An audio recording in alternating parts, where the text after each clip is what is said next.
E aí galera, tudo bem? O resumo de hoje é ainda sobre a live do dia 20/7 com a psiquiatra doutora Ana Beatriz. E nesse resumo eles falam sobre bullying, autossabotagem, suicídio, luto e algumas perguntas dos telespectadores. Acompanhe.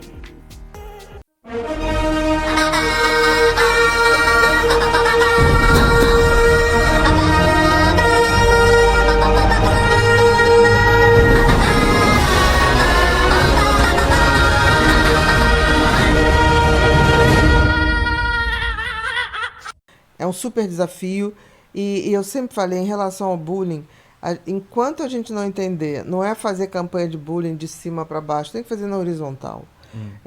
Eu fiz a cartilha de anti-bullying, a primeira cartilha anti-bullying do Conselho Nacional de Justiça, que é um órgão do Supremo Tribunal Federal, e quando eu entreguei, eu cedi os direitos autorais e falei assim, logo no início, hoje tem que ser revisada.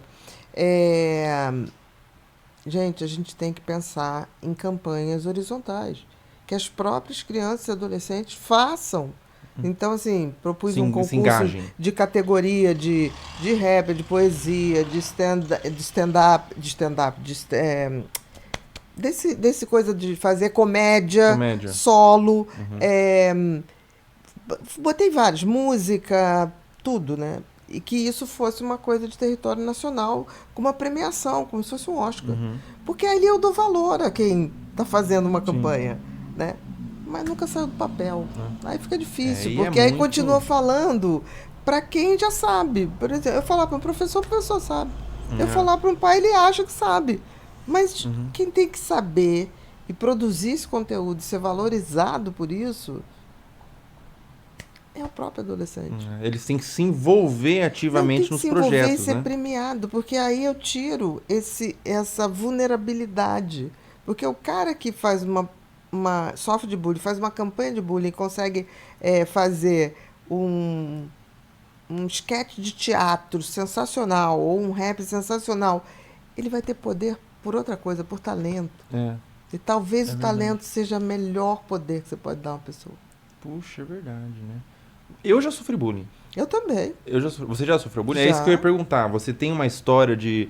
Porque eu acho que quando você sofre bullying, você adquire uma empatia pelo próximo, porque você estava na pele ali, né? Você estava sofrendo a humilhação. E daí o trabalho do psiquiatra é um trabalho muito empático, né? Tem que ser. De cura mesmo, de ajudar, de acompanhar a pessoa. Você já sofreu bullying. Como que foi pra você?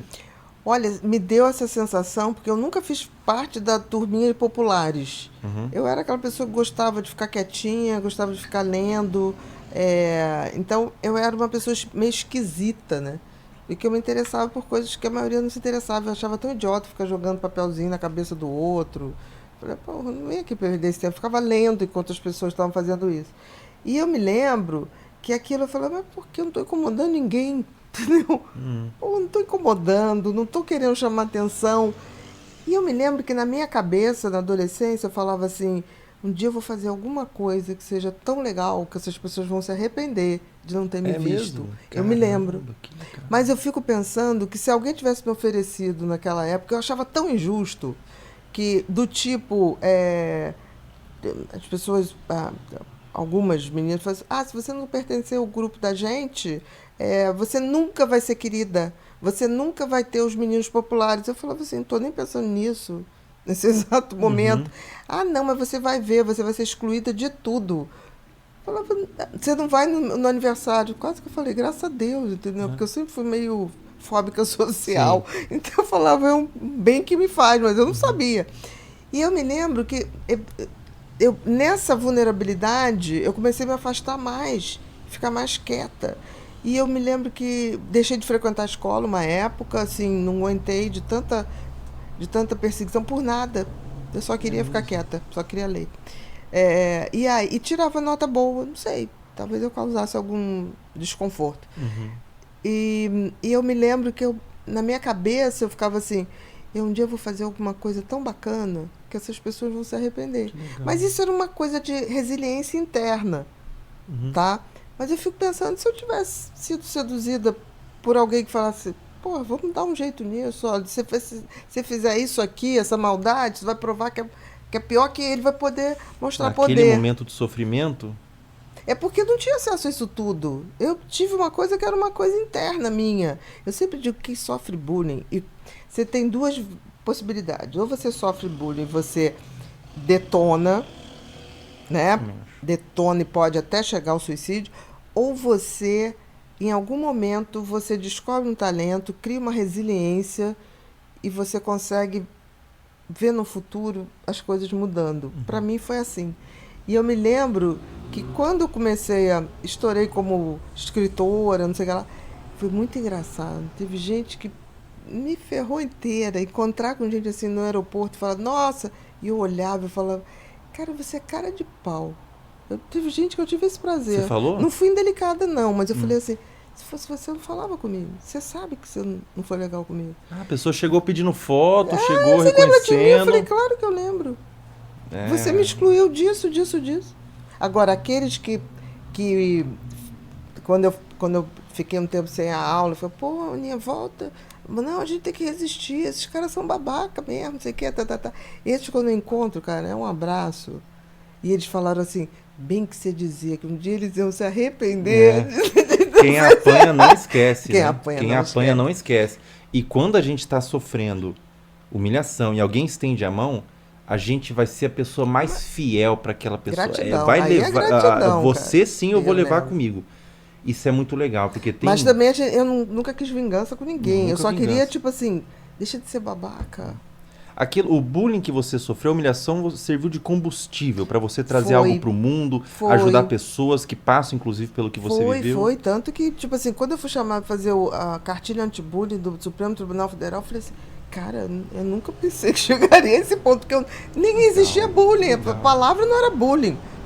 Na minha época era tipo assim, perseguição, CDF, 4 olhos, que eu usava Sim. óculos e papapá, sabe? Aí eu fiquei pensando assim, quando você tem essa... Mas como despertar essa resiliência? O desafio a gente tem que ajudar, dizer, olha, tem 2 caminhos. Perfeito. É sempre que eu digo, quando você identifica o talento, por exemplo, o Michael Phelps sofreu bullying pra caramba. Chegou uma hora que deixou de ir pra escola. Aí o que aconteceu? Descobriu a natação, por acaso, para faltar aula. E aí começou a faltar aula e ia lá pra natação. Um dia a irmã foi. Ele não está indo à escola. A irmã, onde é que ele está indo? A irmã foi no caminho e o professor de natação falou assim, esse garoto tem talento. Porque assim, quando você descobre o talento de alguém e você investe nisso, investe horas, vai dar certo. E aí aquilo que seria da violência é outra coisa, porque o prazer de ser reconhecido pelo que você faz não tem prazer igual. Porque ser reconhecido por uma violência, por uma coisa, esses meninos que mataram aí a mãe, o pai, planejando, cara, eles não têm noção. Se um dia eles fizessem uma coisa muito legal e ser reconhecido por isso, é outra coisa. Sabe uma frase que condensa exatamente tudo que você falou? É uma frase de Frank Sinatra. Ele diz assim, a maior vingança é o extremo sucesso. É verdade. Essa é a maior vingança. Essa frase. Mas é isso, exatamente isso. Essa é a maior vingança. Você quer se vingar de quem te humilhou, de quem te fez bullying, foque em um talento, foque num trabalho, para um dia essas pessoas chegar e falar, cara, que desperdício que eu fiz naquele tempo de não ter a oportunidade de ter te conhecido. Porque você é uma pessoa de luz, uma pessoa incrível. Não se vingue batendo na pessoa, ou mesmo um atentado, um massacre, uma coisa, um crime. A maior vingança é o sucesso extremo. E o sucesso extremo baseado num talento daquela pessoa. Isso é imbatível. Porque tem sucessos que são passageiros, não são sustentáveis. Sim. Porque não é em cima daquilo que você tem. Algo que ressoe com o seu espírito, né? Pra gente fechar esse assunto do bullying, que eu me interesso muito, porque eu já sofri, né? Que conselho você daria agora para o pessoal que está sofrendo bullying agora, ou já sofreu, baseado na sua experiência de vida, inclusive? Descobrir o que você faz que é diferente dos outros, ou faz melhor do que os outros, que é isso que é o talento, e dedicar horas a isso. horas, porque assim, as pessoas que mais sobressaíram são pessoas que descobriram seu talento e investiram horas. Existe uma teoria que diz que qualquer coisa que você comece a fazer, baseado no seu talento, e que você exerça 3 horas por dia durante 10 anos, faz você chegar no topo, em excelência. Se você fizer isso 6 horas por dia, você chega em 5. Se você fizer 10 horas por dia, você chega antes. Então, isso é uma conta matemática de quanto o cérebro precisa exercitar esse hábito, esse caminho, para você chegar, não à perfeição, mas chegar a um ponto que seja impossível não notarem. Eu diria que, para ter resiliência, não cair na ciladinha de fazer coisas que vão dar manchete, mas não vão dar futuro. Perfeito. Porque tem gente Perfeito. hoje que está confundindo futuro, sucesso com manchete. Não. Perfeito. Perfeito, perfeito. Pessoal, segue o conselho aí, porque aqui no meu público tem muita gente que sofre bullying porque se identifica comigo. Tenho certeza que vai ajudar muito, viu? Vai ajudar muito, tá? Eu só tenho algumas últimas perguntas. Por que tem gente que se sabota, ô Bia, mesmo querendo muito melhorar de vida? A pessoa quer melhorar, quer mudar, quer começar uma academia, quer começar a se dedicar para um trabalho que ressoa com a alma, mas não consegue, fica num ciclo de sabotagem. Né? Exatamente, porque o cérebro é uma maquininha que ele prefere o ruim conhecido do que a possibilidade do bom que ele não conhece. Se você deixar o seu cérebro sozinho, né, se você não tomar para si a tomada de consciência que teu cérebro não é você. Ele influencia muito, ele é muito bacana, mas você vai ter que conduzi-lo. Ele vai repetir o que é confortável. Por exemplo, fazer exercício. Não adianta você ficar, deixa eu ter vontade. Não, você vai ter que começar a fazer sem vontade. Sim. Comer uma comida melhor, você vai ter que começar a fazer sem vontade. Porque se deixar, o cérebro ele fala, isso aqui é gostoso e mata minha fome. Ele vai repetir aquilo. Então, só através do conhecimento e do teu autoconhecimento, saber quem você é, o que você faz melhor, o que você tem para oferecer, é que você pode, de fato, fazer uma mudança. E não esperar o motivo para mudar. Muda. Porque quando você começa a fazer algo, você abre dentro do cérebro novos caminhos. E esses novos caminhos começam a neutralizar os outros, que em geral são autossabotagem. Porque, por exemplo, o cérebro é tão burrinho que se você der para ele uma mistura de gordura e açúcar, ele vai querer sempre. Porque aquilo dá um prazer imediato. É o sugar daddy. É o sugar addict. Né? Você sabe que essa mistura de açúcar com gordura vicia. Sim. Não tem jeito. Agora, meu cérebro vai querer aquilo. Eu quero mais. Agora, se eu sei que isso é feito para viciar, peraí. Não vai ter. Disciplina. É disciplina, sabendo o que você está fazendo, é o certo. Apesar do seu cérebro querer. Autossabotagem é alguém que não entendeu como funciona seu cérebro e por que seu cérebro escolhe continuar fazendo errado. Porque é mais fácil, gasta menos energia. É um caminho conhecido. Né? Então, a gente tem que, em algum momento, tomar conta disso. Por isso que eu digo, a gente não é o que pensa, a gente é o que a gente decide ser. Apesar dos pensamentos. Sim. Entendeu? Então, eu acho que a autossabotagem, assim, comece. Não espera a vontade, não espera a situação perfeita, porque quando você começa, você está abrindo novos caminhos. É como se fosse uma floresta. O cérebro é como se fosse, os caminhos neuronais são florestas, né? Se você abre um novo caminho e você pratica ele não vai se fechar. Se você faz 1 dia, 2 dias, aquele caminho se fecha. Na floresta, você não vai atrás do caminho que está aberto? Se você vai, mas eu vou por aqui. Se só você for por ali, num instantinho o mato vai cobrir. É isso. Tem que abrir caminhos e persistir naqueles, para neutralizar os antigos que não são mais funcionais para a tua vida. Maravilha, perfeito. Ô Bia, Vamos. vou te chamar de doutora. Agora? Por que Pode falar, Bia só, Bia, né? Bia. Eu costumo. Na verdade, chamo todo mundo de doutor. Vamos lá. Ô, Bia, uma pergunta que eu faço, sempre quando vem um psicólogo, já veio a Tariana, ela não é psicóloga, ela é psicóloga, terapeuta, né? ela é psicanalista.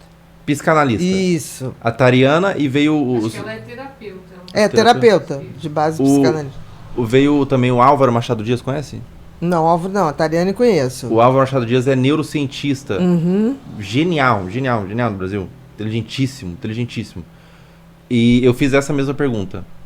E quero perguntar agora pra você. Ô Bia, o que você diria pra alguém que tá pensando em se matar? Primeiro, que é só um pensamento. Não acredite nos seus pensamentos piamente, porque eles são mutáveis. Segundo, você pode não acreditar, procure ajuda, porque tudo passa até o desespero. Porque quem suicida é por desespero, não é por, eu resolvi fazer um suicídio, é desespero. Tanto que eu tinha pacientes que tentaram, graças a Deus não conseguiram, e todos me falaram assim, durante a hora que eu me joguei, teve um que se jogou e uma árvore parou ele. Caramba. E ele falou que quando ele estava caindo, ele falou assim, gente, eu não quero. Por quê? Porque o sistema mais primitivo do nosso cérebro é sobreviver. Você tem 2 circuitos no cérebro que todos têm. É a sobrevivência e a busca do prazer. Isso trouxe a humanidade até aqui. Uhum. Sobrevivência porque eu precisava sobreviver para contar essa história. E prazer porque eu precisava reproduzir. Uhum. Senão a nossa espécie teria sido extinta. Até porque a gente é um animalzinho muito... Olha um tigre, olha um elefante, a gente não é nada, né? Então, quando você pensa no suicídio, quando você vai para uma ação, o desespero é tão grande que em algum momento, por pensamento, você desliga o sistema mais forte do cérebro humano, que é sobreviver. Por que alguém chega perto de você para te dar um soco e você instintivamente reage? Porque esse circuito trabalha o tempo inteiro. Então, o suicídio é uma coisa que é contrária à essência do funcionamento dessa máquina. E aí, eu sempre digo, desespero a gente vai ter, mas assim, procura ajuda, porque as pessoas que tentaram e tiveram tempo e não morreram, todas tiveram a sensação do arrependimento, porque esse sistema funcionou. Eu acho que não tem nada na vida que não passe, as coisas boas passam, as ruins também passam. E a maioria das pessoas comete suicídio por depressão. Depressão é um transtorno, tem tratamento, não é fraqueza, não é, pelo contrário, as pessoas que mais se preocupam e às vezes deprimem são as pessoas que talvez sejam a que faz a maior diferença no mundo. Tanto que suicídio, em 2016, a Organização Mundial de Saúde decretou um ano de combate ao suicídio, porque naquela época, já em 2016, antes da pandemia, a cada 40 segundos uma pessoa tirava a vida ao redor do mundo. Em 2016 a gente já tinha uma pandemia de suicídio. E diante disso, eu posso te dizer, tratar a depressão, e mais do que tratar a depressão, para combater um suicídio, que ele não venha se repetir, a tentativa, você tem que achar na sua vida sentido e propósito. Se você não tiver... Sentido tem a ver com descobrir seus talentos. Por que eu nasci? E propósito é quando você consegue botar isso em ação e faz disso uma coisa boa para o teu crescimento e também soma na vida das pessoas. Aí, cara, você é imbatível. Quando você tem sentido e propósito, você suporta qualquer como. Mesmo com depressão, se você tem um sentido e um propósito, você consegue enfrentar? Com sentido, eu digo, se você tem uma doença depressiva, você vai se tratar. O tratamento é muito eficiente. Hoje você tem muito. Você hoje não depende só de remédio, você tem a estimulação magnética transcraniana, você tem que revolucionou essa fase aguda do tratamento, aliado com remédios que realmente começaram a fazer efeito. Então você tem a neuromodulação, você tem isso. Mas eu digo, tirar da depressão é fácil. O difícil é fazer ela não se repetir. Porque aí você tem que descobrir sentido e propósito. E aí tem um cara, você deve ter ouvido falar, o Viktor Frankl, que trouxe a logoterapia. Foi o cara que esteve no campo de concentração. No campo de concentração perdeu toda a sua família. Perdeu mãe, pai, perdeu mulher grávida, perdeu todo mundo. E esse cara ainda assim conseguiu produzir a logoterapia e que fala disso, né? Em busca de sentido. O ser humano é um bicho muito diferenciado. Se ele não tiver sentido, ele não consegue viver plenamente. Ele vai ser metade. Então, assim, eu digo para as pessoas, busque ajuda, porque o suicídio é um momento de desespero. E se a gente puder, nesse momento de desespero, ter acolhimento, ter tratamento e depois buscar, porque todo mundo tem sentido e propósito na vida, tem que ter. A gente tem, hoje são 8 bilhões de pessoas, ninguém é igual a ninguém, Felca. Ninguém, nem gêmeos. Por que a natureza criou? Podia ser tudo igual. Todo mundo tem algum sentido e propósito na vida. Mesmo que a gente não se atente para isso. Faz todo sentido. O sentido. Ô, Bia, eu queria começar as donations, mas eu tenho tantas... Vai puxar algumas. Vai puxar algumas, é que eu queria perguntar uma coisinha sobre o luto. Porque o luto é um sentimento aterrador, né? Sim. Quando a gente perde alguém querido, alguém parte dessa vida, a gente sente um sentimento de vazio tão grande, né? E o que você diria, qual conselho você diria para vivenciar o luto da perda de alguma pessoa amada de forma mais significativa ou de forma que seja menos sofrida? Que conselho você daria para alguém que está vivenciando o luto?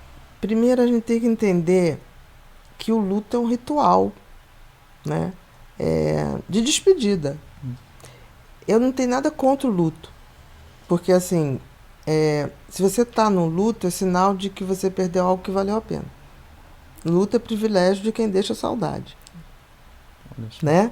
Agora, o luto, ele se torna uma coisa perigosa quando eu deixo porque, assim, a tristeza do luto é assim, nunca mais vou ter aquela pessoa, nunca mais vou ouvir o sorriso, nunca mais vou ter o colo que eu tinha. Eu vou sentir falta. Então, assim, é a falta legítima, eu tenho que assumir isso, não adianta negar. Agora, quando passa um tempo e eu começo assim, eu não conseguirei viver sem, eu começo a duvidar das minhas capacidades e não mais a saudade, aí esse luto pode virar depressão. Entendeu? Quando eu sinto, tipo assim, eu vou sentir falta, eu vou sentir saudade, isso é luto, é normal. Agora, quando eu começo a interpretar a vida que ela será impossível porque aquela pessoa não estará mais presente, aí eu tenho que buscar ajuda. Porque eu estou dizendo que a vida se torna impossível a partir da ausência daquela pessoa. E isso não é saudade, isso não é um luto. Isso é algo que duvida da sua própria capacidade. Eu vivo meus lutos muito intensamente. Não tenho a menor vergonha de dizer isso. Eu sou uma pessoa que choro muito fácil, muito fácil. Hoje mesmo, quando vi a notícia da morte da Preta Gil, me veio lágrimas nos olhos, porque eu sempre me boto assim, na posição. Eu hoje estou com 59 anos, a Preta Gil morreu com 50. Eu falei, gente, se eu tivesse morrido com 50, eu teria deixado de viver tanta coisa boa que eu vivo. Eu me boto nisso. Às vezes, quando morre uma pessoa muito jovem, eu falei, gente, morreu uma pessoa com 18, eu falo assim, caramba, eu não sabia nada da vida. Se eu tivesse morrido com 18 anos, eu morreria infeliz sem saber nem que eu era infeliz. Então, assim, o luto é legítimo. Eu acho que os amigos da Preta vão passar por um luto, vão lamentar, vão sentir falta, mas a vida não pode se tornar impossível a partir disso. Porque aí eu deixei de ter um luto fisiológico necessário para ter uma depressão que se encaixa no luto. Você falou uma coisa muito interessante, que o luto é o privilégio de quem deixou saudade. Né? É mais sobre você lembrar-se de forma alegre da pessoa que foi, né? No início é muita tristeza. É mais sobre uma homenagem do que uma sensação de perda, talvez, a oportunidade. Primeiro é uma sensação de tristeza, mas eu posso dizer uma coisa, todos os meus... Outro dia eu adoro a Glória Pérez, todo mundo sabe disso, é uma amiga querida, com quem eu tenho papos que é difícil ter com outra pessoa. Sim. E uma vez, a gente estava almoçando ano passado, e eu falei assim, Glória, aí ela falou, o que foi? Ela me chamou de Aninha. Foi, Aninha. Aí eu falei assim, meus mortos estão cada vez mais vivos. Ela olhou para mim e falou assim, como assim? Eu tô lembrando mais dos meus mortos queridos, mas assim, as coisas boas, as risadas, de tipo assim, poxa, minha avó ia adorar aquilo ali. E a mãe da Glória morreu com 92 anos, lúcida, era uma pessoa muito divertida. E Guguta, Dona Augusta. E ela sempre estava com a gente, conversando, uma memória prodigiosa. E eu me lembro que ela falou assim, interessante você estar falando, que outro dia eu estava pensando nisso. Aí eu falei assim, e eu fui almoçar na casa dela, eu falei assim, e a impressão minha ou você está ocupando o lugar dela? Ela falou, pois é, eu agora estou almoçando e estou fazendo as refeições no lugar. Eu falei, então ela está viva em você. Pois é. Isso que é o bacana, quando a gente descobre que os nossos mortos estão vivos na gente. Toda vez que eu vou ver um teatro, uma coisa nova, eu lembro de uma madrinha minha que ela me levou ao teatro pela primeira vez, ela me levou para ver o último show de Elis Regina. Mesmo, eu me lembro que eu falei, não, a minha mãe, não, ela tem prova amanhã. Falou assim, mas ela já estudou, Elis Regina é um fenômeno, ela tem que ver. E me levava. E eu, de vez em quando vou num lugar que ela estacionava o carro para a gente ir ao teatro, no shopping da Gávea, eu olho assim, de vez em quando eu olho o carro dela ali e falo, cara, que coisa boa. É como se o tempo vai passando e aquela dor da perda se torna incorporação do que foi bom. Aí eles ficam vivos dentro da gente. E posso te dizer, aí é bom demais. Que legal. Isso é uma coisa que aconteceu comigo depois dos 50. Por isso que eu estou dizendo, está sendo bom envelhecer. Sim. Os meus mortos estão aqui, mas estão alegres. E tem uma música do Thiago York, linda, que ganhou até o prêmio ano passado, ano retrasado, que ele fala qual é o tempo daí, qual é o cheiro daí, o seu eu não esqueci. É uma música linda. Qual é o nome, Tyler, dessa música? Thiago York.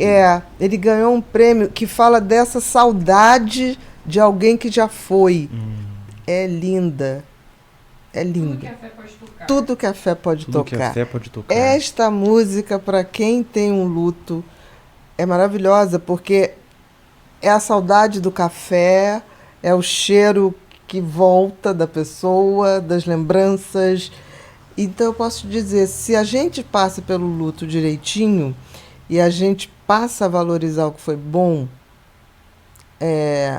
essas pessoas vão estar dentro da gente, mas de forma positiva, com as qualidades. Estão vivas ainda, né? Estão vivas, exatamente. Poxa, esse é um ponto de vista que eu nunca tinha ouvido e é muito bacana, muito reconfortante mesmo. Para quem perdeu alguém, eu tenho certeza que vai ajudar muito. E eu não estou falando da boca para fora, eu estou falando de estar sentindo isso. E é uma coisa muito bacana, Felco. É muito bacana. Que legal, que bela forma de ver a passagem, né? Porque a morte é uma passagem dessa vida, né? Que bela forma de ver essa passagem e faz todo sentido, né? Você manter a memória viva, enquanto a memória da pessoa está viva, enquanto ainda o que ela deixou, os ensinamentos está viva, as experiências, a pessoa ainda está viva, mesmo que não esteja presente. As brincadeiras bobas, assim, é muito interessante isso. Com o tempo, só fica coisa boa. Por isso que eu digo, eu hoje sou uma pessoa, já há bastante tempo, que eu vivo para criar boas memórias. Me chame para coisas boas.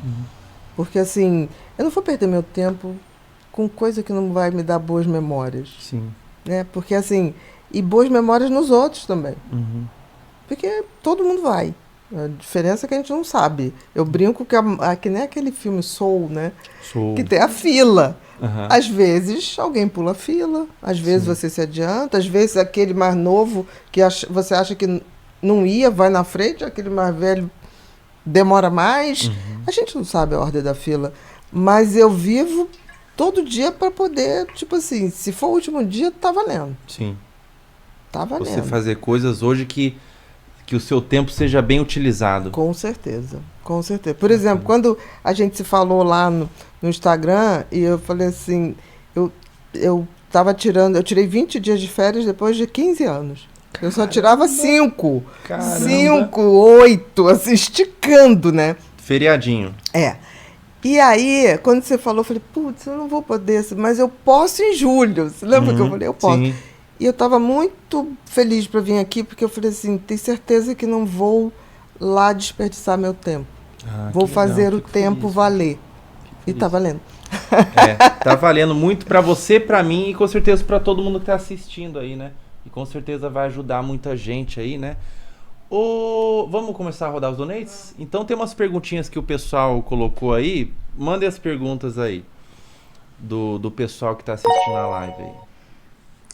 Boa noite, Felca. Boa noite, doutora Ana Beatriz. Bom, primeiro de tudo, sou muito fã dos dois. Queria que a doutora falasse um pouquinho mais sobre quais as principais diferenças entre o borderline e o bipolar, porque eu estou sendo avaliada pelo meu psicólogo e ele está em dúvida entre eu ser bipolar ou borderline. E aí ele falou para eu ir atrás de um psiquiatra para me dar um diagnóstico, né? É isso, beijo. Como é o nome? Ela... Fê. Fê. Vamos lá, Fê. Boa noite. Obrigada aí. Você está assistindo a gente. Vamos lá. É uma dúvida muito comum, tá? Não é algo raro de acontecer. O que acontece é que no borderline você tem uma instabilidade muito maior do que uma troca de estado de humor. No bipolar, não. Você tem uma troca de humor muito marcada. Então, você tem aquela fase que você fica acelerada, fica com pensamentos de grandeza, baixa necessidade de sono, que a gente chama da euforia ou da mania. E você tem aquela fase que é oposta, é uma depressão, é uma paralisia, é um não conseguir fazer. É uma alteração de nível energético imensa, né? Uma muito e outra muito baixo. Já o borderline, você não tem essa variação tão marcada por períodos. Isso acontece mais vezes, caracterizando muito mais uma instabilidade que está sempre ligada a um fator. Por exemplo, então, é uma frustração, é a perda de um relacionamento, ou uma briga, ou uma sensação de rejeição que faz com que você fique mal, mas não necessariamente uma depressão. Agora, existem casos que você pode ter os dois associados, e é um grande desafio o tratamento. Por exemplo, a questão da automutilação é mais comum no borderline. Essa autopercepção sempre negativa, de ser uma pessoa inadequada, de ser uma pessoa rejeitada, é muito mais do border do que do bipolar. Então, assim, tem características diferentes, os tratamentos são totalmente diferentes, por isso que é preciso fazer esse diagnóstico diferencial e realmente um bom psiquiatra vai poder fechar esse diagnóstico, mas não é incomum você ter as duas coisas. E sempre lembrar para ver a origem genética. Qual é a história genética na tua família? O que você tem? Quem tem de forma semelhante? Tá? Porque, por exemplo, o bipolar tem uma marcação genética maior do que o borderline. Então, você teve essa estrutura traumática de infância, isso fala mais a favor do borderline. Mas é bem comum, e vou te dizer, os dois, quando você acerta no tratamento, muda a vida, antes e depois. Muito bom. Tem a próxima pergunta? Muito legal. Bipolar PDHI Feliz mandou R$10,73. Doutora maravilhosa. Eu amo a doutora Ana Beatriz, também tenho TDAH e ela me ajudou a me aceitar e aprendi muito. Além de uma paixão forte por ela. Tá atendendo consulta particular? Deus abençoe geral. Eita, foi uma declaração de amor pra doutora? Foi uma declaração, paixão forte pela doutora. Ele falou. Muito obrigada, muito obrigada. Mas se tem TDAH, se trate. Eu tenho TDAH. É. Tenho. O tratamento para TDAH é a dopamina, né? Porque o que é o TDAH? É um cérebro que funciona mais... a gente tem o lobo frontal que funciona menos. E como o lobo frontal é o maestro da orquestra cérebro, ele filtra o excesso de pensamento, o excesso de impulso. Então, quando esse lobo frontal, que é movido pela dopamina, funciona menos, tudo ali está mais. Então, você pensa mais numa velocidade maior que a média. Então, você acaba começando várias coisas, não concluindo nada. Sim. Você impulsivamente toma atitudes que depois você fala, para que eu fui comprar isso, por exemplo? Tem a menor utilidade.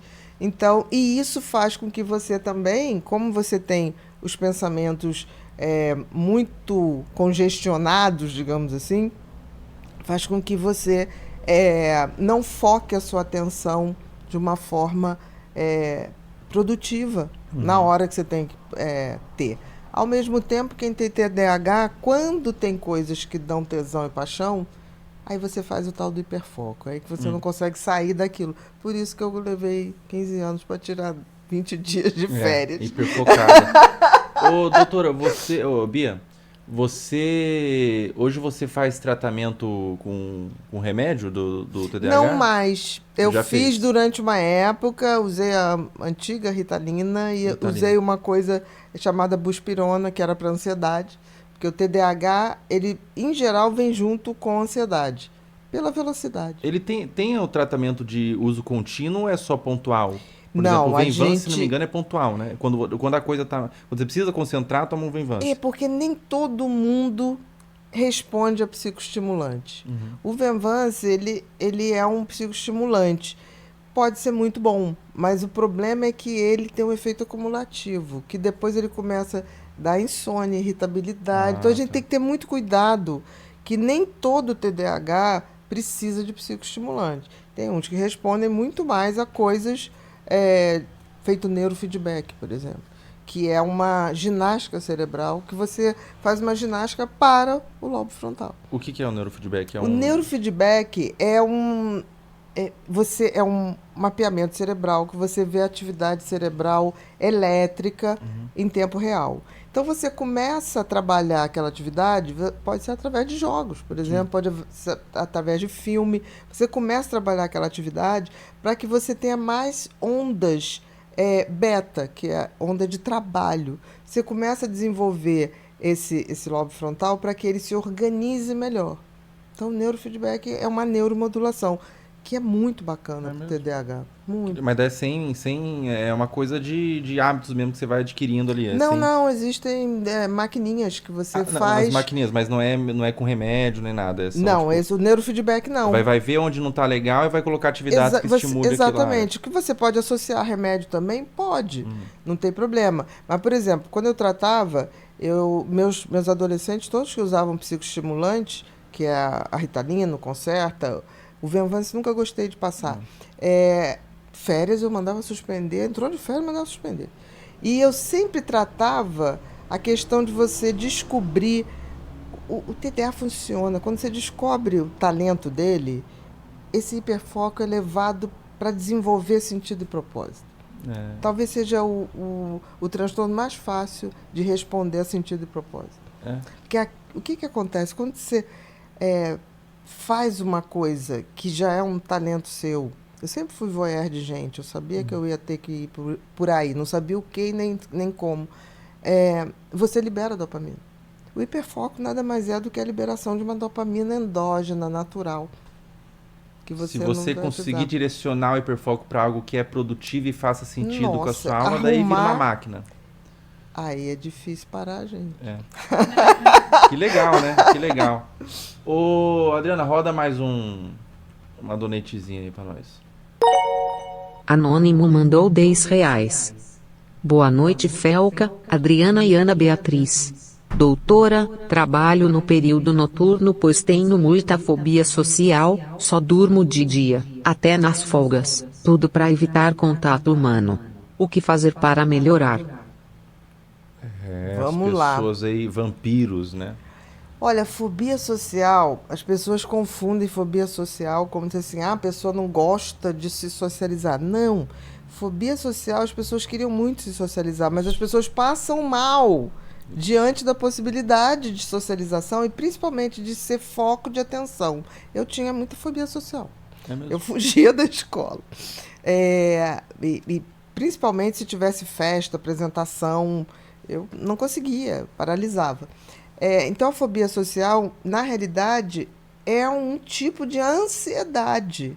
É a ansiedade de estar exposto, de estar sendo centro de atenção. Porque quando você é centro de atenção, por exemplo, que a gente está fazendo aqui, você está aberto a críticas. E a questão da fobia social é o medo dessa crítica. Toda ansiedade é medo. Então, a ansiedade social é o medo do que o outro vai pensar. Mas quando você vai trabalhando, primeiro que fobia social tem tratamento, e através da psicoterapia, de linha cognitivo-comportamental, você vai se expondo a isso de forma gradativa. E eu torno a dizer, aí quando você descobre qual o seu talento e você começa a dominar aquilo que você faz, aquilo que você vai falar e vai treinando isso, chega uma hora que isso, eu brinco que está na veia. E aí sai naturalmente. E assim, o que vão falar, vai ter sempre gente na vida que vai gostar de você e vai ter sempre gente que vai te detestar. Aconteça o que acontecer. Ninguém vai agradar ninguém. Quando você parte desse princípio que você está fazendo o que você gosta de fazer da melhor maneira, as críticas virão. Mas você está dando o teu melhor, ok, segue. Segue, porque assim, no mundo que a gente vive, se você não for criticado, você nem existe. É verdade. Então, a gente vai se acostumar com isso, mas não vai deixar de viver. Maravilha. A crítica é um termômetro, né? Exatamente. É muito preocupante você estar fazendo algo e ninguém te critica, significa que talvez não esteja tão bacana assim, né? Ou todo mundo concorda com você, você fala, não é possível. Porque você tem que suscitar no outro até tipo assim, peraí, não concordo. Ok, Sim. não tem problema nenhum. Totalmente, né? Cadê? Tem mais uma donatezinha pra nós? Mais alguma perguntinha? Boa noite, doutora Ana Beatriz, tudo bem? Boa Acompanho seu noite. trabalho já faz tempo, sou seu fã, muito mesmo. Eu sofro de ansiedade, às vezes eu tenho um pico de ansiedade, eu não sei explicar de onde vem. E eu gosto muito de aprender as coisas, muito, muito, muito, e logo eu me desinteresso muito rápido também. É como se já perdesse a emoção. Seria alguma coisa, doutora, ou não? Olha que interessante. Você falou de ansiedade, isso é fato, mas você falou de uma coisa que chama muito mais atenção, que você começa empolgado nas coisas e daí troca. Isso é muito mais característico de déficit de atenção e falta dopaminérgica do que da ansiedade. Me parece que a ansiedade está acoplada aí, que é bem comum você ter déficit de atenção e transtorno de ansiedade generalizada. E esses picos de ansiedade talvez estejam dentro desse transtorno de déficit de atenção e impulsividade. Porque isso que você falou de começar e largar é muito, muito típico. Eu fazia isso demais. Então, assim, procura uma ajuda, procura um bom psiquiatra, porque talvez você o tempo todo teve um cérebro mais veloz, com mais pensamentos, e isso sobrecarrega o cérebro e dá ansiedade. E aí você só percebeu quando dá ansiedade, não percebeu esse funcionamento prévio. Vale a pena dar uma investigada. Legal. Essa coisa de começa, sai, tudo tem que sempre vai trocando, né? Muito comum ver pessoas que começam um projeto já abandona, daí começa um outro, daí já abandona, daí vai isso pulando é de galho em galho. muito típico do TDAH. É TDAH isso. Muito típico. Ou então procrastina, né? Começa um troço, aí vai, né? Aí só vai pro vira-vira. Sabe aquela coisa assim? Aí, eu, quando escrevo um livro, o editor fala, não, faz quando você quiser, entrega. Eu falei, não, pelo amor de Deus, põe no contrato o prazo.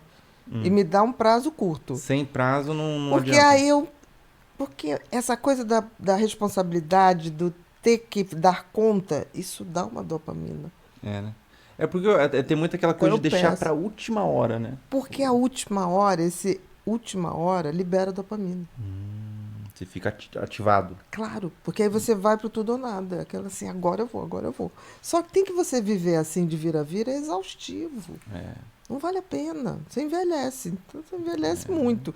Então vale a pena você saber que é assim e criar hábito para fazer o que tem que ser feito.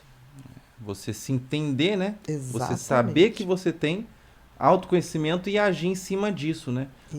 Mas você hoje, quando vai escrever um livro, você consegue ter um hábito diário ali ou você costuma deixar ali no Felca, prazo, eu ali no me último torno prazo? quase toque. Eu faço um ritual de produção. É mesmo? Para escrever, eu abandono tudo. Eu fico 3 meses dormindo às 9 da noite, acordando às 5. Caramba. Desligo o celular, desligo tudo. Aí eu tomo café da manhã, começo às 6h30. De 6h30 eu vou até às 11h30. 11h30 eu faço um lanche, não posso nem comer comida, porque senão pesa e eu não consigo estender o resto da tarde. Aí meio-dia eu como uma coisinha e leve, de 11h30 meio-dia, e aí vou para a segunda etapa e quando é 3 horas paro, finalizo aquele dia, mas deixo esse dia todo pautado na véspera. Amanhã eu vou escrever isso. E 3 horas eu paro tudo, pego a bicicleta, tenho que dar 2 voltas na lagoa. Que nem uma louca, ouvindo eletrotango. Caramba, é todo ritual. um ritual fechado, né? E volto para casa, aí já começo a ver que é uma... Eletrotango. Eletrotango. Dá um barato na minha cabeça mesmo? e andando de bicicleta, né? E aí volto para casa, aí que eu faço uma refeição melhorzinha, pauto o que veio na cabeça quando eu estava fazendo atividade física. E aí, quando é 8h30, eu já estou me retirando. Tanto que no período de escrita, os amigos ligam e falam assim, que isso? A gente vai te ver quando? Eu falei, nem respondo. Eu falo, você já sabe que eu funciono. E se não for assim, não acontece. Aí tem gente que fala assim, mas eu faço assim, eu viajo. Eu falei, para mim não funciona, gente. Esse ritual, para mim, me organiza. É quase um retiro espiritual ali, né? Você se retira por 3 meses. É solitário. Solitário. É bem solitário. Um isolamento ali. É um 3 isolamento. meses isolada do mundo, Isolado. mas traz uma obra aí que perdura o tempo. É um né? hiperfoco, né? É Hiperfoco. aquilo que você fica ali. Mais donês, Adriana? Gustavo Araújo mandou R$10. Felca, parabéns pelo seu conteúdo, sou muito seu fã. Doutora, gostaria de saber quais estratégias ou recursos naturais que posso utilizar para melhorar a ansiedade. Recursos naturais. Naturais, vamos lá. Primeira coisa, dormir bem. Não existe qualquer possibilidade, porque o sono, bem diferente do que as pessoas acham que é um luxo, é uma necessidade. Durante o sono, a atividade cerebral é intensa e tem uma coisa, é uma faxina que ocorre durante o sono, de quase desintoxicação e de selecionar o que vai ficar de boa informação e não vai ficar. Então, o sono é necessário. Beber bastante água, você está falando de coisas naturais. Eu estou falando bastante água, é 2,5 litros por dia, pelo menos, mas é água, não é nem água com gás, nem água, tá? Por quê? Porque a água ela tira esse excesso de adrenalina que a gente tem. Não precisa muito. Quando a gente fica nervoso, o que acontece? Quer fazer xixi toda hora. Já é uma defesa do organismo. Alimento, evita cafeína, evita alimentos que possam fazer pico de açúcar muito rápido. Porque quando você come coisas muito calóricas, principalmente à base de açúcar refinado, você faz um pico de açúcar. O pico de açúcar causa uma ansiedade que a gente não nota, porque causa uma agitação. E atividade física? Isso aí é indiscutível. Aí você vai falar, qual? A que você gostar. E se não gostar, experimenta fazer, que você vai ver o efeito, né? Ou aeróbica, ou musculação, ou dança. Faz uma, mas faz 3 meses. Não desiste antes de 3 meses, pelo menos 3 vezes na semana. Não desiste antes. E se você conseguir, meditação. Meditação não precisa ser uma coisa chata. Você pode meditar. Eu tenho um livro chamado Felicidade, Ciência e Prática para uma Vida Mais Feliz, que tem um capítulo que eu faço falo de meditação e dou a meditação que eu faço, que é facinha. Pode fazer sentado, pode fazer deitado, pode fazer onde tiver, que funciona. E você vai fazer aquilo 8 minutos por dia. Se quiser fazer 10, ótimo. Não precisa aquela coisa que a pessoa... tem gente que tem que meditar 8 horas por dia. Não, nada disso. Coisas possíveis. Porque só isso já vai melhorar muito a tua vida. Maravilha. Eu senti que teve uma expectativazinha do chat de você falar de maconha. A maconha ajuda a ansiedade, atrapalha? Maconha ou CBD? Não, o CBD ele ajuda, né? O CBD fumar para maconha algumas mesmo. coisas. Olha, eu diria o seguinte, é tão relativo, porque o problema da maconha é que, primeiro, hoje você não tem uma maconha pura, né? O troço é misturado, você não sabe a A procedência. maconha pura, ela seria muito cara, né? Sim, mas a procedência... Não é E não é legalizado legalizado. também. E você não tem noção do que tem ali. A verdade é Perninha de essa. barata, Tudo. Onde é cabecinha de estocado. rato. E outra coisa, se você faz um uso abusivo, vai ter a questão de você começar a produzir dopamina só em função daquilo. Então, já vi muita gente querer diminuir a ansiedade com maconha e criar um outro problema. Porque aí não conseguia transar sem fumar maconha. Não conseguia comer, porque o apetite fica condicionado. Então, você cria um outro problema. Então, assim, não é a primeira escolha. Vamos fazer as coisas básicas primeiro, para depois você ver. E tem gente que se dá com maconha, tem gente que não se dá. Tem gente que faz muito bad viagem ruim, bad trip, né? E a maconha tem aquela coisa, porque quando algo é muito prazeroso, me corrija se eu estiver errado, né? Com a pornografia, você recebe tanta dopamina que os seus reguladores ali de dopamina ficam meio desequilibrados, não? Óbvio. E daí no dia a dia você não vai sentir tanto prazer porque você está recebendo uma bomba de Porque aí dopamina. você vai precisando de mais. Isso é perigoso pra caramba, porque daí você não vai sentir prazer na vida, só vai sentir prazer na maconha. Ou na outra droga. Exatamente. Né? Então, ela tem a questão de risco. Aí tem gente que fala assim, mas ela não mata. Né, realmente, ninguém morreu de overdose de maconha. Mas sabe uma coisa que eu observo? Mas você pode ficar uma pessoa um pouco amotivacional. Uma coisa que eu observo, Bia, muito, e as pessoas não falam muito sobre isso, é que como eu tô nesse meio de influência, artistas, conheço bastante artistas, assim, humoristas, cantores, muitos fumam maconha. Maconha é o cigarrinho de artista que chama. Sim, sim. E eu percebo que o cara tá crescendo, tá prosperando, tá produzindo. Quando começa a fumar maconha e fica viciado, a pessoa não percebe. Eu sinto que ela começa a ficar meio só sobrevivendo ali, existindo. E eu vejo muito isso acontecer e posso estar errado e quero estar errado. Mas, por exemplo, posso citar um aqui? Posso citar? Não deve. Não devo. Não, Melhor não. Não. Tá. Mas vamos fazer público, sigilo médico. Sigilo médico. Não, sigilo Como médico. a live é com médico, vamos fazer Médico. Mas é público uso. Sim, Fuma é aquele maconha negócio, eles publicamente. podem falar, nós não podemos. É verdade. E eu percebo que tem uma certa regressão, a pessoa vai meio que... Ela não tem mais aquele impulso artístico de criação, de projeto. Exatamente, isso acontece por isso. mesmo ou é uma impressão Olha errada só, minha? isso se chama síndrome amotivacional. O que é amotivacional? Você vai perdendo a motivação pelo excesso. Por exemplo, John Lennon teve isso. Posso falar de John Lennon? Com maconha. Teve. Se lembra? É claro que não é da tua geração, mas você pode dar um Google com um chat GPT também. Não teve uma época que o John Lennon e o Yoko Ono ficaram deitadinhos numa cama fazendo protesto pela paz? Aquilo ali foi a base de muita maconha. Muita maconha o dia Mas todo. muito o dia todo. Então, por isso que fez um fenômeno aquilo. E você vê que a produtividade, a criatividade vai diminuindo. Porque você vai perdendo a motivação. A criatividade, ela precisa de impulso. Então, se você vai anestesiando, é que deu excesso de álcool também. Se você vai anestesiando, você vai tirando muita ansiedade, porque você vai chapando, você não fica ansioso. Em compensação, você perde o impulso criativo. A criatividade dá impulso. Síndrome Então, amotivacional. amotivacional. Isso é uma das consequências do excesso da maconha.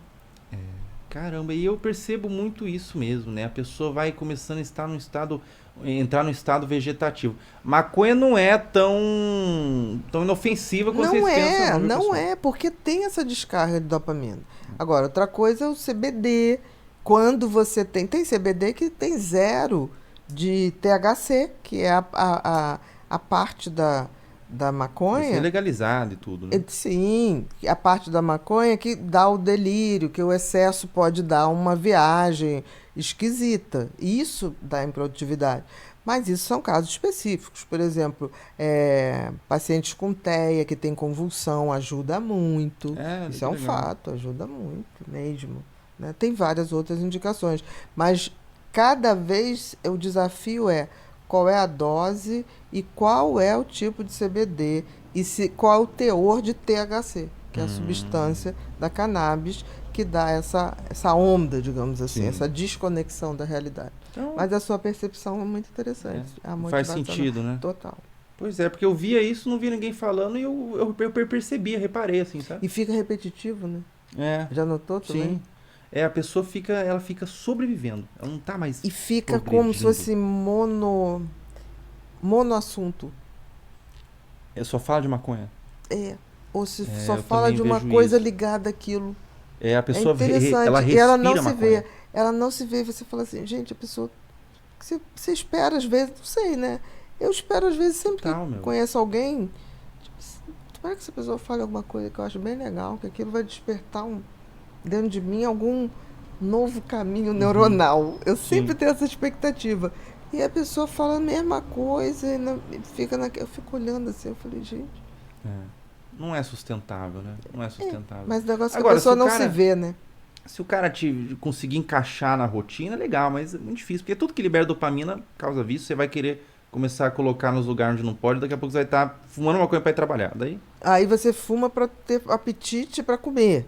Aí você fuma para poder ir ao banheiro, porque começa a ficar condicionado. Pra dormir. pra Aí dormir, você fuma pra para acordar. dormir, fuma para transar. Sim. Daqui a pouco você tá fumando para viver. Fumando maconha pra fumar maconha. Daí acabou, né? Perfeito. Ô, Adriana, roda mais umas donate aí pra gente. Roda umas boas aí, interessantes. Júlia mandou R$ 10. Doutora, eu sempre pensei que era border, mas recentemente descobri que na verdade tenho HSD. Acompanho e adoro o trabalho de vocês dois. Um beijo. HSD, o que é isso? HSD, o que ela quis dizer? Altas habilidades. Altas habilidades. É superdotação. Superdotação. Isso O Whindersson também. tem superdotação, né? Total. Engraçado que o Whindersson é tão visível. Eu sempre saquei. E a superdotação, ela muitas vezes se camufla com TDAH, ela se camufla um pouco com essa hipersensibilidade do border. É angustiante, porque é como se você visse o mundo e os outros não vissem daquela maneira e daquela velocidade. O Whindersson é totalmente. Mas engraçado, nunca tive. Você conhece o Whindersson? Conheço, Ele é muito conheço. inteligente. Não, ele é um gênio mesmo. Ele assim, é muito além. Tem gente que fala do Whindersson, assim, às vezes eu acho que o Whindersson tem essa coisa, ama e se odeia, né? Mas, assim, a capacidade dele de se reinventar. O homem faz tudo, né? Vários talentos. Vários talentos. Ele é multitalento. E eu acho que talvez muito do sofrimento dele é essa incompreensão, porque ele está muito além. Tudo que aquele cara fala ou faz, eu paro para olhar. Porque, assim, mesmo que nunca vi fazer coisa ruim, tem isso. Mas vamos supor que um dia faça, ainda assim será uma coisa diferente, que vale a pena ser vista. Interessante. Então, assim, além de ser uma pessoa muito generosa, muito educado, eu acho um cara de muito... Eu acho que, engraçado, eu acho que a intelectualidade não o reconhece no Brasil.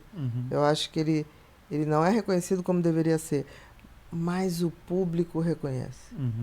é incrível. Ele acabou de lotar agora um teatro em Manaus. Manaus. Teatro não, estádio. 13 mil pessoas. Estádio. Então, eu acho assim, cara, que coisa, assim, que coisa. Eu fico muito feliz dele ter esse reconhecimento, porque, assim, ser reconhecido por colegas, ok, mas ser reconhecido por gente que nunca te viu, que pega um transporte, que paga um dinheiro para te ver. Gente, isso é um Oscar, eu acho. Ou alguém falar para você, você me ajudou a mudar a minha vida. Nossa, isso é. Infelizmente, o Whindersson, com a superdotação, ele também tem depressão, né? Ele foi internado. Ele disse que grande parte da depressão dele é um sentimento de solidão muito profundo que ele tem, que ele não vê pessoas, não consegue trocar muita ideia com ninguém. Como que você enxerga isso, assim? Por quê? Eu acho que esse hiper tudo, né, essa superdotação que ele tem, torna ele, essa visão de mundo dele é muito difícil de ser compartilhada, principalmente numa coisa íntima. Deve ser muito difícil. E ao mesmo tempo, a velocidade do pensamento dele aquilo ali é um Boeing, né? Nem Ferrari. Então, eu acho que viver fora do time de todo mundo deve ser muito difícil. Deve ser muito difícil. Eu acho também que ele teve problemas, até para tentar adequar, deve ter usado algumas substâncias. Eu nunca falei sobre isso com ele. Mas, assim, que eu acho que camuflou. E certas coisas deprimem. Por exemplo, tem gente que bebe para relaxar, mas o álcool, se você for ver lá, o que é álcool? É uma substância depressora do sistema nervoso central. Álcool, se você beber muito, você vai deprimir. Ou se você é deprimido, você vai deprimir mais.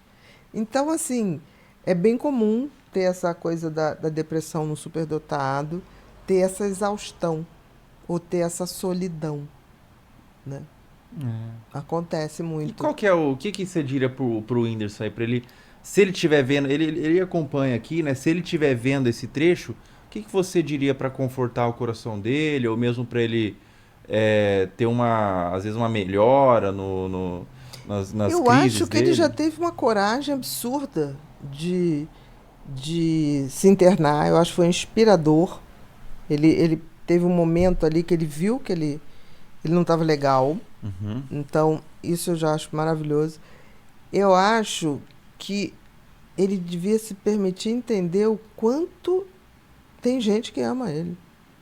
E que entende essa forma dele ser. 19 mil pessoas, 13 mil pessoas no estádio de futebol. Cara, isso não é uma exceção.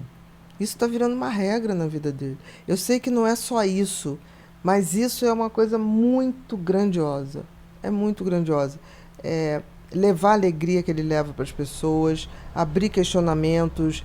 Ele outro dia estava fazendo uma coisa com imagens do Mágico de Oz.